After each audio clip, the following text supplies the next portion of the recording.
Kushinagar Lok Sabha seat से बसपा प्रत्याशी ने किया नामांकन। बीएसपी प्रत्याशी शुभ नारायण चौहान ने किया नामांकन। एक सेट में दाखिल किया नामांकन। बहुजन समाज पार्टी के पुराने नेता हैं शुभ नारायण चौहान। जिलाध्यक्ष सहित सैकड़ों पदाधिकारी, कार्यकर्ता और समर्थक रहे मौजूद। प्रेस वार्ता के दौरान बसपा प्रत्याशी शुभ नारायण चौहान ने विपक्ष पर जमकर किया तीखा प्रहार। सही है, रोड पे देख रहे हैं छुट्टे सांड कितने घूम रहे हैं। हमारे नौजवानों के लिए कोई रोजी रोजगार नहीं है। जो वादे किया गवर्नमेंट ने वो आपके सामने है। चीनी मिल से लेके तमाम रोज रोज क्या वही गुणगान करना है। तो जनता के मुद्दों के लेके जनता के लिए रोड पे संघर्ष किया जा रहा है। बहन कुमारी मायावती जी ने अपने शासनकाल में जो जो विकास के काम किए आप लोगों से अछूते नहीं।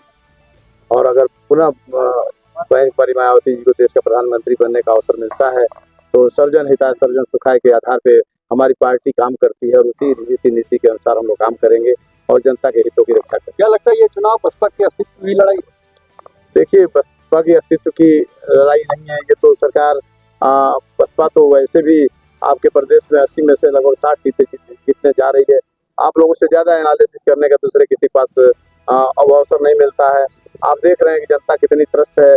जब आपके देश के अंदर 400 रुपये का सिलेंडर होता था तो लोग सर पे सिलेंडर लेकर रोड पे बैठ जाया करते थे और आज 1100 का सिलेंडर हो गया है, फिर भी किसी के कान पे जू तक नहीं रेंगता है।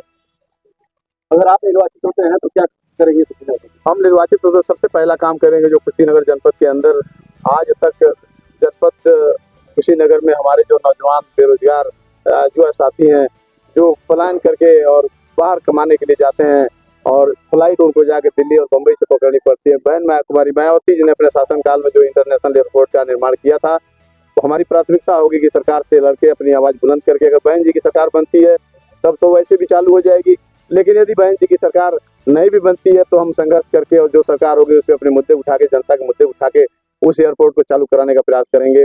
दूसरा, कोई इस कुशीनगर जनपद में तथागत गौतम बुद्ध की धरती कहे जाने वाले जनपद में एक ऐसा फैक्ट्री बैठाने की कोशिश करेंगे। जनता की आवाज बन के सदन में हम अपनी आवाज को बुलंद करेंगे और जनता के लिए हम लड़ाई लड़ेंगे कि हमारे इस क्षेत्र में कोई बड़ा फैक्ट्री बने जिससे हमारे नौजवान साथी यहाँ दूसरे प्रदेशों में जो पलायन करते हैं पलायन ना करें, अपने प्रदेश के अंदर अपने रोजी रोजगार की व्यवस्था करें। और वो हमारी जब कोई यहाँ बहुत बड़ी कारखाना और फैक्ट्री लग जाएगा तो हमारे नौजवानों को बाहर जाने की जरूरत है। अभी आपके प्रतिद्वंद्विता में स्वयं प्रसाद मौर्य भी है जो कि पहले आपके पार्टी में कद्दावर नेता हुआ करते थे, तो उनको आप कैसे डिफीट करेंगे? देखिए, वो बड़े नेता हैं, उनके बारे में कोई कमेंटमेंट नहीं करना चाहता हूँ।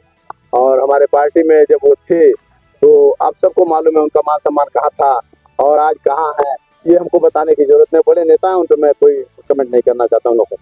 किसानों के लिए क्या करने वाले? किसानों के लिए जो ये सरकार उनके चीनी के जो दाम है वो उनको नहीं पूरा देती है। गन्ना का जो मूल्य है वो उनको नहीं देती है। किसान जो अपने खेत में अन्न उपजाता है वो अन्न गवर्नमेंट सस्ते दामों पे खरीदती है। जब उसी किसान को उस अन्न की आवश्यकता होती है तो उसका 4 गुना दाम करके वो किसान उस अन्न को वापस खरीदता है। तो हम उसकी आवाज बन के अपने पार्लियामेंट में इस बात को उठाएंगे कि हमारे किसान का जो लागत मूल्य है जो सरकार ने वादा किया था कि हम उसके लागत का 2 गुना हम उसको आया देंगे, उसके कीमत को एमएसपी बढ़ाने की कोशिश किया जाए। बच्चों का भविष्य देखा जाए यहाँ पर उनके लिए डिग्री कॉलेज में भविष्य क्या करने वाले हैं? देखिए, बच्चों का भविष्य तो अभी आपने बड़ी अच्छा सवाल किया। ये सरकार अभी वर्तमान सरकार वही तो चाहती है कि इस देश से शिक्षा को ही खत्म कर दिया जाए कि अनरा बांटे रेबड़ी घरे घराना खाए। जो सत्ता में बैठे हुए हैं वही लोग राज करें, वही लोग अधिकारी कर्मचारी बने, शिक्षा के स्तर को गिराते जा रहे हैं। बहन कुमारी मायावती जी ने जब शासनकाल में अपने शासनकाल के अंदर उन्होंने सैकड़ों डिग्री कॉलेज, इंटर कॉलेज और हाई स्कूल स्थापित करने का प्रयास किया और उन्होंने किया और करके दिखाया। आज अगर समान शिक्षा हो जाता है, हर जिले में जितने अधिकारी IAS IPS हैं, सांसद विधायक बनते हैं, अगर उनके बच्चे उस मिडिल स्कूल में पढ़ना शुरू कर दें तो उस स्कूल की स्थिति सही हो जाएगी और हमारे गरीब आदमी का बच्चा भी पढ़ लिख के आगे बढ़ सकता है।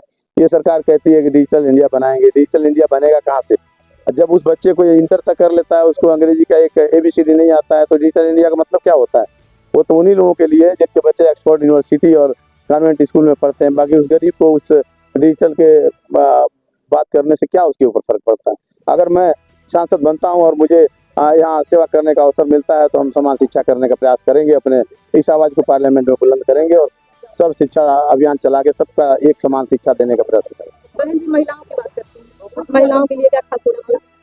अब महिलाओं के लिए आपको मालूम है जब हमारा वो वहाँ की बेटी को रात को 12 बजे उसके साथ दुराचार होता है, उसको रात में जबरदस्ती सरकार जिंदा जलवा देती है। बहन कुमारी मायावती जी का जब शासन आता है तो आप स्वयं एक महिला अपने आपको इस बात का अनुभूति होगा कि जब आप रोड पे निकलती थी तो उस दौरान आपको बिल्कुल भी नहीं लगता था कि नहीं मैं रोड पे निकल रहा हूँ, किसी गुंडा मवाली का डर है या खतरा है। आज हमारी बेटियां आप हमसे ज्यादा बेहतर बता सकती हैं कि वो रात को रोड पे निकलने के लिए थर थर कांपती हैं कि किस समय उनके साथ कोई दुर्घटना हो जाएगी, इसका उनको अंदाजा नहीं रहता। भारतीय जनता पार्टी महिला आरक्षण की बात करती है कि महिलाओं को हमने आरक्षण दे रखा है, तो क्या आपको लगता है कि महिलाओं को जो आरक्षण दिया गया है तो महिलाएं उस आरक्षण पर काबिज हैं? आपको सबसे पहले तो आरक्षण देखना चाहिए। पार्लियामेंट के चुनाव चल रहा है, कितने महिलाओं को बीजेपी ने टिकट दिया है जिनको महिलाओं के सम्मान की बात करती है और महिलाओं को आगे बढ़ाने की बात करती है। तो इसके कहनी और कथनी में धरती आसमान का फर्क है। वो बार बार नाम मैं नहीं लेना चाहता हूँ, शायद आपके खाते में 15 लाख आ गए होंगे इसीलिए आप मुस्कुरा रही हैं, लेकिन हमारे खाते में 15 पैसे भी नहीं आए। तो ये सरकार महिला की चाहे किसी की बात करती है, सुरक्षा की बात करती है, महंगाई की बात करती है, बेरोजगारी की बात करती है, तो आप समझ सकती हैं कि सरकार कहती कुछ है करती कुछ है। लेकिन जनता अब इस बात को समझ चुकी है, अब इनके छलावे बहकावे में नहीं आने वाली है।